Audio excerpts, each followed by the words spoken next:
আজকে আমি আপনাদের সঙ্গে একটা ইন্ট্রোডাকশন করতে এসেছি। আপনারা বেশ কিছুদিন যাবতই লক্ষ্য করছেন যে আমি রেগুলারই ফেসবুকে বিভিন্ন রকম পোস্ট করে থাকি। বিভিন্ন বিষয়ের উপরে আমি ছোট ছোট গল্প দিই, আবার বিভিন্ন বিষয়ের উপর দিই, বিভিন্ন দাবি দাবার উপরে দিই।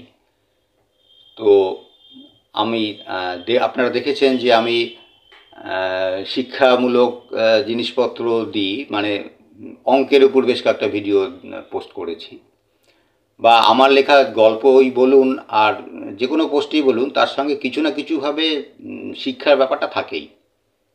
আসলে আমার একটা ইউটিউব চ্যানেল আছে, সেই ইউটিউব চ্যানেলটার নাম হলো মিসলেনিয়াস টিউটোরিয়ালস। এখন নাম থেকেই বুঝতে পারছেন মিসলেনিয়াস টিউটোরিয়ালস যখন, তাহলে বিবিধ শিক্ষাই সেখানে দেওয়া হবে। এখন মিসলেনিয়াস টিউটোরিয়ালস থেকেই বিভিন্ন ভিডিও ডাউনলোড করে আমি এখন ইদানিং ফেসবুকে আপলোড করতে শুরু করেছি, এবং আগামী দিনে আমি নতুন নতুন আরও ভিডিও বানাবো যেগুলো আপনাদের কাছে আপলোড করব। তো ইতিমধ্যে একদম পিওরলি পড়াশোনার মধ্যে যে ভিডিও বানিয়েছি সেটা হলো যে অঙ্কের, বেশ কিছু অঙ্কের একদম নিচু ক্লাসের বীজগণিতের উপরে 6-7-এর ধরুন বীজগণিতের যোগ বিয়োগ গুণ ভাগ ইত্যাদি নিয়মকানুনগুলো, তারপরে যে ফর্মুলাগুলো, হ্যাঁ, ক্লাস 7-এ আমরা পড়েছিলাম a+b² a-b², বা ক্লাস 8-এ a+b³ a-b³ ইত্যাদি বিভিন্ন ফর্মুলাগুলো। ক্লাস 9-এ এখন লগারিদম ঢুকিয়েছে, আমাদের সময় ছিল না, অ্যাডিশনাল ম্যাথামেটিক্স ছিল। আর আমাদের সময় সায়েন্স নিলে হায়ার সেকেন্ডারিতে লগারিদমটা ছিল, তা এখন সেটা নিচে নেমে এসছে। লগারিদমের উপরেও আমি ভিডিও বানিয়েছি। তো বিভিন্ন রকম ভিডিও আমি বানাবো, শিক্ষামূলক ভিডিও। আমার সব ভিডিওতেই কিন্তু শিক্ষামূলক থাকে। শিক্ষা মানেই যে শুধু একাডেমিক পড়াশোনা হবে, ক্লাসের পাঠ্য বইয়ে পড়াশোনা হবে, তা কিন্তু নয়। শিক্ষা কিন্তু সব বিষয়ের উপর হতে পারে। যেমন ধরুন বিভূতিভূষণ বন্দ্যোপাধ্যায়ের যে উপন্যাসের জন্য বিভূতিভূষণ বন্দ্যোপাধ্যায় এবং সত্যজিৎ রায় পৃথিবী বিখ্যাত হয়েছিলেন, বা আগে সাহিত্যিক হিসাবে বিভূতিভূষণ বন্দ্যোপাধ্যায় আমাদের কাছে বিখ্যাত হয়েছিলেন, সেটা হলো পথের পাঁচালী। এই পথের পাঁচালীর গল্পটা ছাপানোর একটা ইতিহাস আছে, আবার নাটকীয় ইতিহাস আছে। সেই ইতিহাসটা নিয়ে কিন্তু আমি একটা ইউটিউবে ভিডিও বানিয়েছিলাম, এবং সেই ভিডিওটা কিন্তু আমি ইউটিউব থেকে ডাউনলোড করে আবার ফেসবুকেও পোস্ট করেছি। আবার সত্যজিৎ রায়ের সিনেমা পথের পাঁচালী, একই সেই পথের পাঁচালী আসছে। সত্যজিৎ রায় এই পথের পাঁচালী করে বিদেশি পুরস্কার পেয়েছিলেন, এবং অ্যাজ এ পরিচালক নাম করেছিলেন।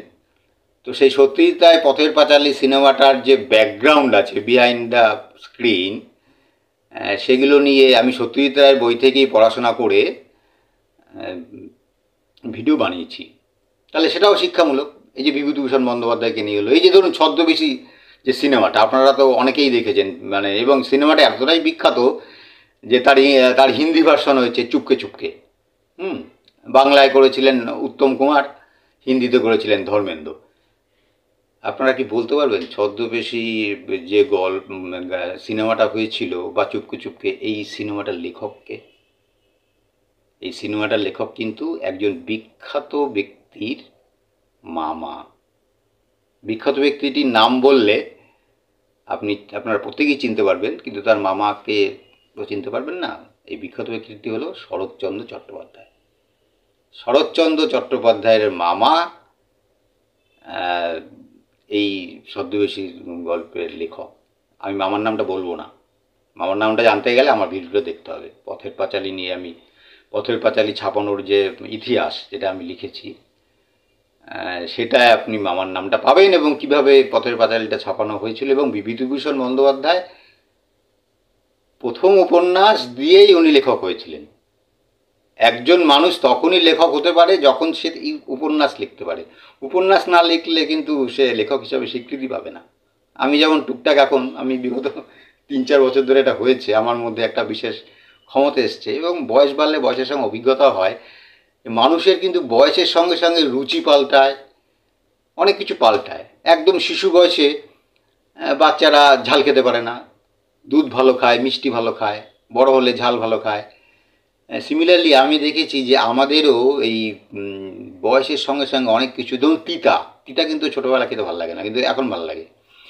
সিমিলারলি বিগত 3-4 বছর ধরে আমি কিছু কিছু লেখা, আমি জীবনে লিখিনি, বাচ্চাকালে আমি প্রবন্ধ লিখেছি বিভিন্ন বিষয়ের উপরে বাংলায়, কিন্তু বিগত 3-4 বছর ধরে আমি ছোটো ছোটো ছোটো ছোটো গল্প লিখি, এবং সেই গল্পগুলো আমি আমার একটা ফেসবুকে একটা পেজ আছে, যে পেজটা আমি ছদ্মনামেই লিখি, মানে ছদ্মনামেই আমি 3-4 বছর ধরে পোস্ট করছি। সেখানে না হলেও শতরেক লেখা আছে।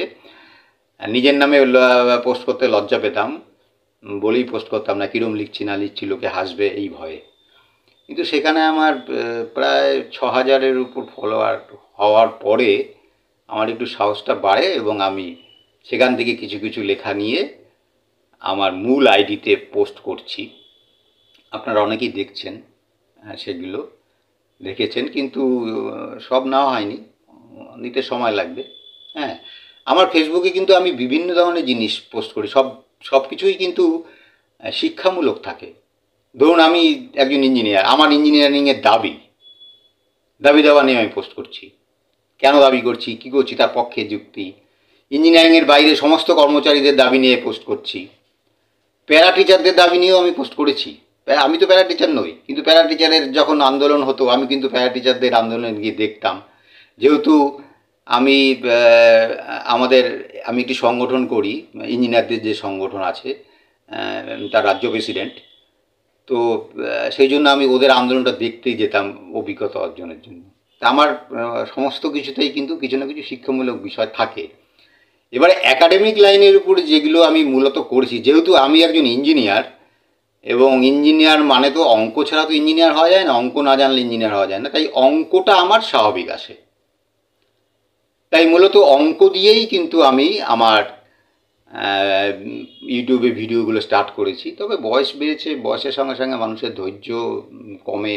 হ্যাঁ, সেই কারণে জবের থেকে শুরু করেছিলাম বছর 3 আগে, তখন থেকে ধারাবাহিকভাবে যদি চালিয়ে যেতাম তাহলে হয়তো শখানেক অঙ্কের উপরে ভিডিও হয়ে যেত, হয়নি, কিন্তু আস্তে আস্তে হবে। রিটায়ার করবো কিছুদিনের পর, রিটায়ার করবো, রিটায়ার পরে লিখবো, করবো। তো অঙ্কের উপর আসে, যেহেতু অঙ্কটা আমার স্বাভাবিক, এবং আমি আমার যে মানে স্পেয়ার টাইম পাই, সেই স্পেয়ার টাইম কিন্তু আমি আমাদের এলাকায় নেতাজি সুভাষ বিকল্প পাঠশালা বলে একটা অবৈতনিক পাঠশালা আছে, সেখানকার আমি একজন শিক্ষক, অবৈতনিক শিক্ষক। এবং এখানে এই যে অনেকে হয় কি বিনা পয়সায়, তাহলে ভালো হবে না, কিন্তু আমাদের এখানে কিন্তু বাচ্চাদের ভীষণ গুরুত্ব দেওয়া হয়। 3 ঘন্টা ক্লাস হয়, 2টো ক্লাস হয়, একসঙ্গে 2টো ক্লাস হয়, 2জন টিচার পড়ান, 1.5 ঘন্টা 3 ঘন্টা। ওই সময়ের জন্য ওদের টিফিন দেওয়া হয়, কিন্তু আমাদের মাস্টারমশাইদের 1 কাপ চাও দেওয়া হয় না। কিন্তু পড়াতে গেলে তো একটা খুব গরম চা দরকার হয়, কিন্তু সেটা খেতে গেলে নিজেকেই কিনে খেতে হবে। সেটাই, মাস্টারমশাইদের তো চায়ের ব্যবস্থা নেই, কিন্তু ছাত্রছাত্রীদের জন্য কিন্তু আছে, মানে টিফিনের ব্যবস্থা আছে, তাদেরকে খাতা দেওয়া হয় বিনা পয়সায়, মেয়েদেরকে স্যানিটারি ন্যাপকিন দেওয়া হয় বছরে, এই মাসে একবার। এবং বিভিন্ন প্রোগ্রাম যখন ওই বিকল্প পাঠশালার থেকে নেওয়া হয় কোনো হলে বা কোনো জায়গায় ইত্যাদি, রিসেন্ট একটা হলো, নাচ টাচ সব হলো, সেখানেও কিন্তু প্যাকেট বাচ্চাদের জন্য। আবার যখন বড়দের জন্য প্যাকেট হয়, তখন বড়দের প্যাকেটটা ছোট, বাচ্চাদের প্যাকেটটা বড়। বাচ্চাদেরকে ভীষণ গুরুত্ব দেওয়া হয়, মানে বিনা পয়সায় বলে ভাববেন না যে সেটা খুব ভালো হচ্ছে না। যাই হোক, আমি বেশ কিছু শিক্ষামূলক ভিডিও যেগুলো বানাবো, তার মধ্যে কিন্তু যেটা আমার সাবজেক্ট নয়, আমি সেরকম, আমার সাবজেক্ট নয়ের উপরও আমি ভিডিও বানিয়েছি, পড়াশোনা করে নিয়েছি, পড়াশোনা করে নিলে করা যায়। তো যেটা আমার সাবজেক্ট নয় মূলত, তার উপরেও আমি 2-1টা ভিডিও বানাবো। সেটা হলো ইংরেজি। ইংরেজি তো আমার সাবজেক্ট নয়, কিন্তু ইংরাজির উপরেও আমি 1-2টো ভিডিও বানাবো। আমি কিন্তু বাধ্য না হলে ইংরাজিতে লিখি না, আমি মাতৃভাষাতে লেখা পছন্দ করি, কিন্তু আমাদেরকে বাধ্য হতে হয়। আমাদের পড়াশোনা যখন করেছি, ইঞ্জিনিয়ারিংটা বাংলায় পড়তে পারিনি, দুর্ভাগ্য। আমার একটা দেশে জন্মেছি যে মাতৃভাষায় আমি আমার উচ্চশিক্ষা কমপ্লিট করতে পারলাম না, আমাকে ইংরেজিতে পড়তে হলো বাধ্য হয়ে। নিশ্চয়ই নিজের ভাষায় পড়লে অনেক বেশি ভালো পারতাম, আরও ভালো বুঝতে পারতাম। তো বাধ্য হয়ে অফিসের কাজও কিন্তু ইংরাজিতেই করতে হয়। বুদ্ধবাবু একবার চেষ্টা করেছিলেন বাংলায় করবেন, কিন্তু হয়নি। একটা ফরমান জারি করেছিলেন, সেটা চালু হয়নি। ইংরেজিতেই লিখতে হয় বাধ্য হয়ে, ভুলভাল লিখি। যাই হোক, তো আমি যেই কারণে ইংরাজি নিয়ে ভিডিও করব সেটা হলো, আমি দেখেছি যে আমার বন্ধুবান্ধব ক্লোজ মহলের কথাই বলছি, সবাই তো উচ্চশিক্ষিত, তারা ভুলভাল ইংরাজি লেখে। সবচাইতে যেটা লজ্জার এবং ধরুন হোয়াটসঅ্যাপ গ্রুপে চ্যাটিং হচ্ছে, তো হোয়াটসঅ্যাপ গ্রুপে যখন চ্যাটিং হচ্ছে, তা আমরা বাঙালিদের মধ্যে যখন চ্যাটিং করছি, আমি বাংলা না লিখে ইংরাজি লিখব কেন? প্রশ্ন করলে বলে বাংলাটা আমার ভালো আসে না। মানে বাংলা না জানা একটা গর্ব, বাংলা না জানা একটা ভীষণ গর্ব, বাংলাটা ভালো আসে না, ইংরেজিটা আসে। আমি বলি, যার মাতৃভাষা আসে না সে কোনো ভাষাই জানে না। প্র্যাকটিক্যালি তাই হয়। এটা তো আমার কথা নয়, এটা তো বড় বড় শিক্ষাবিদদের কথা। রবীন্দ্রনাথ বলে গেছেন যে আমার 11 বছর বয়স পর্যন্ত মাতৃভাষার কোনো প্রতিদ্বন্দ্বী ছিল না। মাতৃভাষাকে আয়ত্ত করে, যথাসময়ে আয়ত্ত করে মানে নিতে পারলে পরবর্তীকালে কোনো ভাষাই কলমে বাঁধে না। আমার এক্সাক্ট উক্তিটা মনে নেই, আমি যখন এই নিয়ে ডিবেট করতাম তখন মুখস্থ ছিল। তো আমি দেখবেন আমি কয়েকটা গল্প লিখেছি, আমার গল্পগুলোর মধ্যে দেখবেন ভুলে ভরা প্রতিবেদন, শিক্ষায় গড়া সংশোধন নামে আমি একটা গল্প লিখেছি। তারপরে আমি লিখেছি টেন্সের গাড়ি ভ্রমণ। এই দুটো গল্পই কিন্তু একটা বাস্তব পরিপ্রেক্ষিত আছে। তার কি পরিপ্রেক্ষিতটা কি? হোয়াটসঅ্যাপ গ্রুপে দেখেছি আমার ক্লোজ বন্ধুরা ভুল ইংরাজি লিখছে। হ্যাঁ, ওই যে গর্ব, ইংরাজি লিখতে পারলে গর্ব। আরে তুমি ইংরাজি শুদ্ধ লিখতে পারলে তো গর্ব, ইংরাজি কেন? তুমি ফরাসি জানো, তুমি উর্দু জানো, তুমি যদি বিদেশি ভাষা জানো, নিশ্চয়ই যেটা জানবে সেটা তো গর্ব হতেই পারে। কিন্তু তুমি যদি ভুল ইংরাজি লেখো তাহলে তো তুমি হাসির খোরাক হয়ে যাচ্ছ।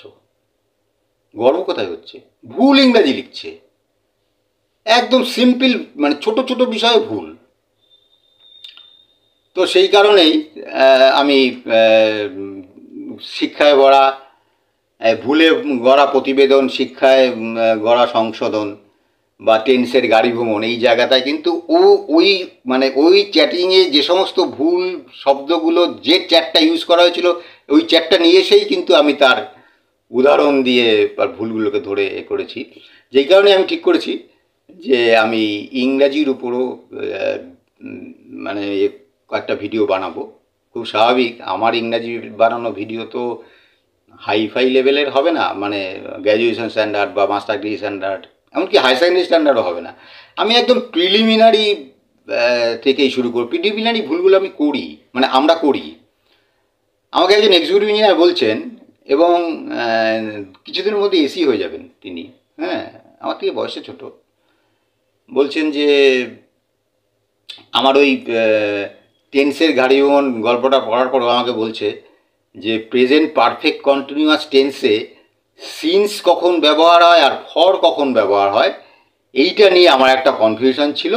আপনার লেখা গল্পটা পড়ে কনফিউশনটা দূর হয়ে গেল। তাহলে আমি তো একটা লোককে হলেও শেখাতে পারলাম।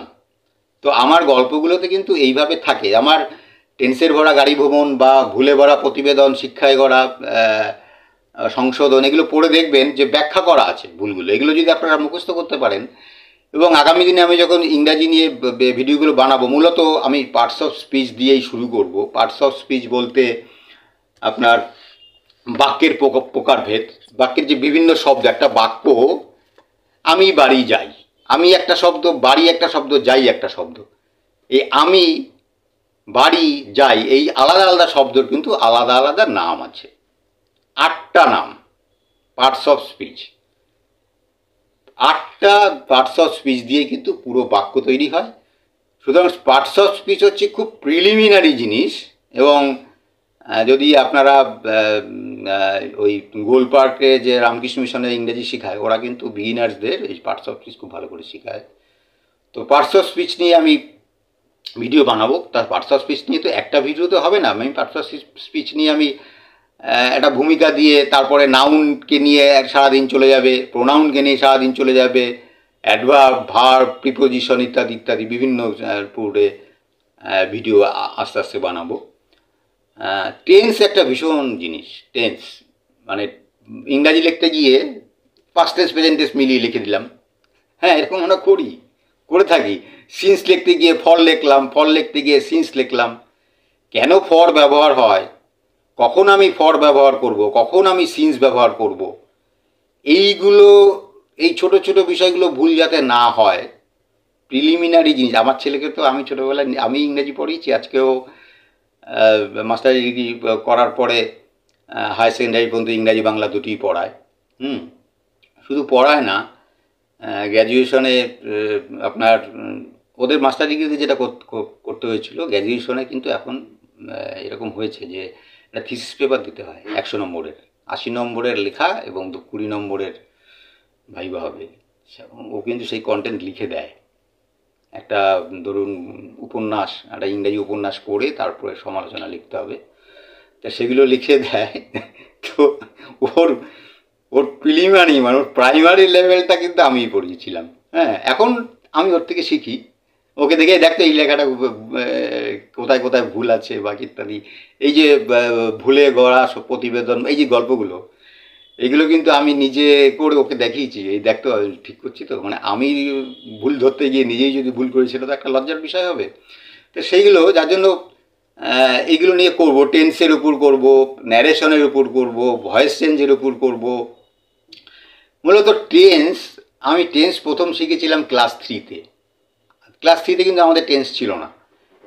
ক্লাস 5-এ আমার বাবা, ক্লাস 5-এ আমার দাদাকে যখন টেন্স মানে শেখাতে শুরু করলো, তখন আমাকে বললো তুই, আমাকে সঙ্গে নিয়ে নিল যে দুজনকে একসঙ্গে শেখাবে। তাও শিখেছিলাম কিন্তু, যে বাংলায় তেচি, তেছো, তেছে থাকিলে ভার্বের প্রেজেন্ট কন্টিনিউয়াস টেন্স হয়। তো এই যে tense, past, future, present, past, future, এই যে 3টে টেন্স, এবং প্রতি কটা টেন্স আবার 4টে করে উপভাগ আছে, মানে present indefinite, present continuous, present perfect, present perfect continuous, এইভাবে। তো প্রথম আমার হাতে খড়ি হয়েছিল ক্লাস 3-তে পড়াকালীন আমার বাবার কাছে শিখেছিলাম। পরবর্তীকালে ক্লাস 6-এ যখন পড়ি, সেটা আবার মানে হয়, রিভিশন হয়। আমাদের স্কুলের হেডমাস্টার মশাই প্রাণগোপাল নাথ খুব ভালো ইংরেজি জানতেন। মানে উনি ইতিহাসের মাস্টারমশাই ছিলেন, স্কলার স্টুডেন্ট ছিলেন, ইতিহাসের মাস্টারমশাই ছিলেন, কিন্তু ইংরাজির মাস্টারমশাইরাও ওনার কাছে অনেক সময় লজ্জায় পড়ে যেতেন ভুল ইংরাজি বলে টলে। ভুল বললে ওনার কাছ থেকে মানে নিস্তার পাওয়া যাবে না। যার জন্য আমার টেন্সের গাড়ি ভ্রমণে কিন্তু হেডমাস্টারমশাইকে আমি আমার নিজের হেডমাস্টারমশাইয়ের নামটাই ব্যবহার করেছি, এবং নিজের স্কুল নবকৃষ্ণ পাল আদর্শ শিক্ষায়তন, নিজের স্কুলের নাম এবং আমার প্রাণগোপাল নাথ আমার হেডমাস্টারমশাই, তার কথা ওখানে আছে, এবং সত্যি কথা লিখেছি আমি। স্যার আমাদেরকে মানে 6টা করে পিরিয়ড হতো, উনি স্পেশাল ক্লাস নিতেন, 6 পিরিয়ডের পরে এসে আমাদেরকে পড়াতেন। কি বিরক্তির ব্যাপার, মানে কোথায় বাড়ি যাব, খেলবো, সেখানে স্যার আটকে রেখে এসব পড়াচ্ছেন। তো ওনার যে নোটস, সেই নোটস কিন্তু আমার এখনও আছে। আমি যখন এই টেন্স নিয়ে ভিডিও বানাবো, তখন কিন্তু আমার বাবার তৈরি নোটস, 1973 সালে বাবা আমাকে শিখিয়েছিলেন, বা 1976 সালে প্রাণগোপাল নাথ স্কুলে আমাদেরকে শিখিয়েছিলেন, সেই নোটস কিন্তু আমি ফেলিনি। সেই নোটস থেকেই কিন্তু আমি টেন্সের উপর ভিডিও বানাবো।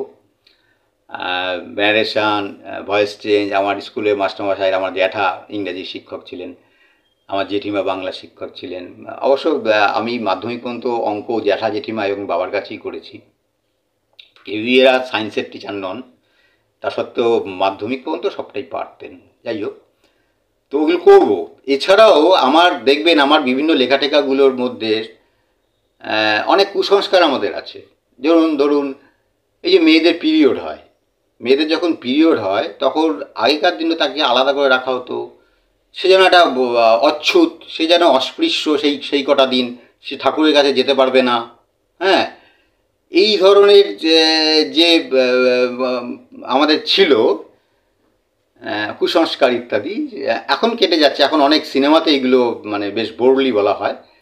তো আমরা কিন্তু এগুলো নিয়ে লজ্জা পাই, এগুলো নিয়ে বলতে লজ্জা পাই। এগুলো লজ্জার বিষয় নিয়ে তো বিজ্ঞান, সেটা নিয়েও কিন্তু আজকেই আমি একটা গল্প লিখেছি, এবং আমার সেই নিজের ওয়ালে পোস্ট করিনি, ওই ওয়ালে পোস্ট করেছি, যে কোনো একটি মহিলা সে শিব ভক্ত শিব ঠাকুরের ভক্ত, কিন্তু তার মানে মেনোপজের দিকে এগোচ্ছেন। 47-48 বছর বয়সের মহিলা মেনোপজের দিকে এগোচ্ছেন। মেনোপজের সময় তো 1 বছরের মতো অনিয়মিত হয়, তো মাস দুয়েক আগে তার লাস্ট হয়েছিল, তারপর আর হয়নি, উনি উপোস করতে পারছেন না, ওনার হয়ে গেছে।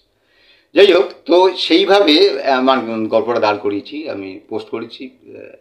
তো সেটা এই যে শিক্ষা কেন হয়, কী কারণে হয়, এটা কোনো কুসংস্কার নয়, এটা বিজ্ঞানের ব্যাপার, এটা নিয়ে আমি গল্প লিখেছি। এই যে ধরুন আমরা মানুষ বলতে কি বুঝি, নারী আর পুরুষ, আর হিজড়া আমরা ছোটোবেলায় দেখেছি, নারী পুরুষ হিজড়া। আজকের দিনে কিন্তু নারী পুরুষ হিজড়া বা ধরুন এই যে তৃতীয় লিঙ্গের মানুষ বা ট্রান্সজেন্ডার, এই যে বিষয়গুলো, এগুলো আগে খুব লজ্জার বিষয় ছিল, এখনও মানুষ লজ্জা পায়, তার মানুষের কৌতূহল আছে জানার এগুলো নিয়ে, কিন্তু সকলের সামনে বললে অপরাধ করে ফেললাম।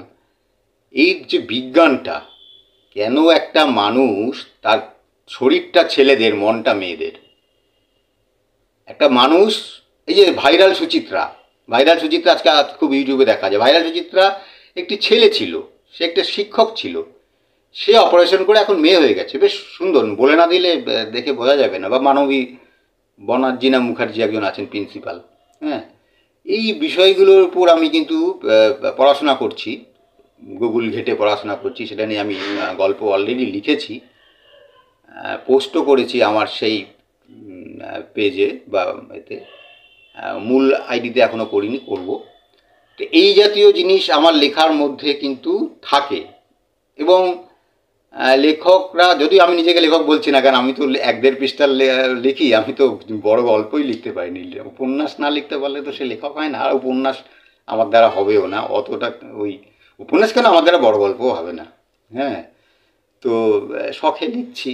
হ্যাঁ, পড়বেন আপনারা আমার, আমি আপনাদের কাছে আজকে ইন্ট্রোডাকশনটা এই কারণেই দিচ্ছি যে ইন্ট্রোডাকশনটা দিলে, এই ভিডিওটা দেখলে হয়তো আপনারা আমার পেজ সম্বন্ধে বা আমার ফেসবুক সম্বন্ধে হয়তো ইন্টারেস্টেড হতে পারেন, এবং ইন্টারেস্টেড হয়ে আপনারা আমাকে ঘাটাঘাটি করতে পারেন। আমি দেখেছি অনেক আমাদের অফিসাররা, executive engineer, chief engineer, AC আমাকে যে ফলো করে, সেগুলো আমি বুঝতে পারি। আমি দেখি আমার তো মোটামুটি 1.5-2 লাখ ভিউ এখন হয়, মানে 28 দিনের যে হয় ভিউটা হয়, বিভিন্ন 28 দিনে যদি 1.5-2 লাখ ভিউ হয়, তো মোটামুটি ধরুন 30 দিয়ে যদি ভাগ করেন 1.5 লাখকে, কত হাজার করে ভিউ হচ্ছে। তো এইগুলো নিয়ে আমি লিখবো। আমি ইংরাজি নিয়ে যেমন বানাবো, বেশ কিছু অঙ্ক নিয়ে তো বানাবোই, বিজ্ঞান নিয়ে, বা ডাক্তারি শাস্ত্রের উপরেও ছোটোখাটো পড়াশোনা করে, আমি কষ্ট করে পড়াশোনা করে, আমাকে তো অনেকটা পড়াশোনা করতে হবে, আমার নিজের জ্ঞান বাড়বে। তবে এখন আর জ্ঞান যে বাড়বে সেটা বলতে পারছি না, কারণ মেমোরিতে কিচ্ছু থাকে না। আমি নোটস তৈরি করব, আমি গুগল ঘাটবো, গুগল ঘেটে নোটসগুলো তৈরি করে একত্রিত করে আপনাদের কাছে ছাড়বো।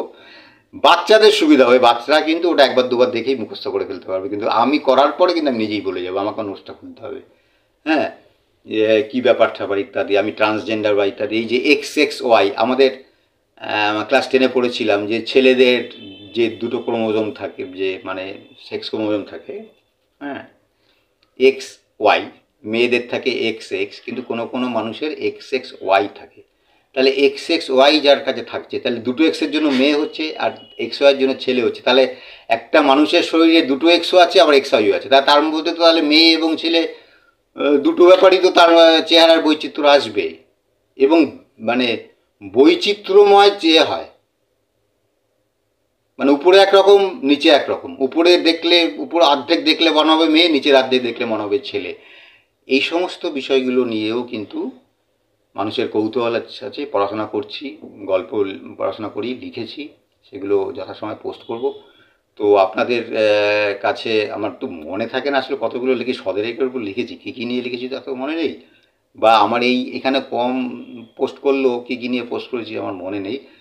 তবে আপনারা একটা জিনিস দেখতে পাবেন, যেটা নিয়েই লিখি না কেন, সেই লেখাটার মধ্যে, সেই গল্পটার মধ্যে আপনি কিন্তু কিছু না কিছু একটা শিক্ষা পাবেন, একটা কিন্তু কিছু শিক্ষামূলক দেওয়া থাকে, যেভাবে যেভাবে নেবে আর কি, কিন্তু একটা মেসেজ, আমার যে কোনো গল্প বা যে কোনো পোস্টেই কিন্তু একটা মেসেজ আপনারা পাবেন যদি আপনারা বুঝে নিতে পারেন। তো অনেকক্ষণ হয়ে গেল, আপনাদের ধৈর্যচ্যুতি ঘটালাম। আজকে ইন্ট্রোডাকশনে এইটুকুই বলছি। পরবর্তী দিন থেকে আর ভূমিকা করার দরকার পড়বে না, সরাসরি আমি বিষয়ের উপর ঢুকে পড়বো। সে ইংরাজি হোক, অঙ্কই হোক, বাংলাই হোক, বা বিজ্ঞানের বায়োলজির উপরই হোক, যে ভিডিও বানাবো সরাসরি ঢুকে পড়বো। তাই আজকে এইটুকুই ভূমিকা করলাম এবং আজকে এখানেই শেষ করছি। নমস্কার।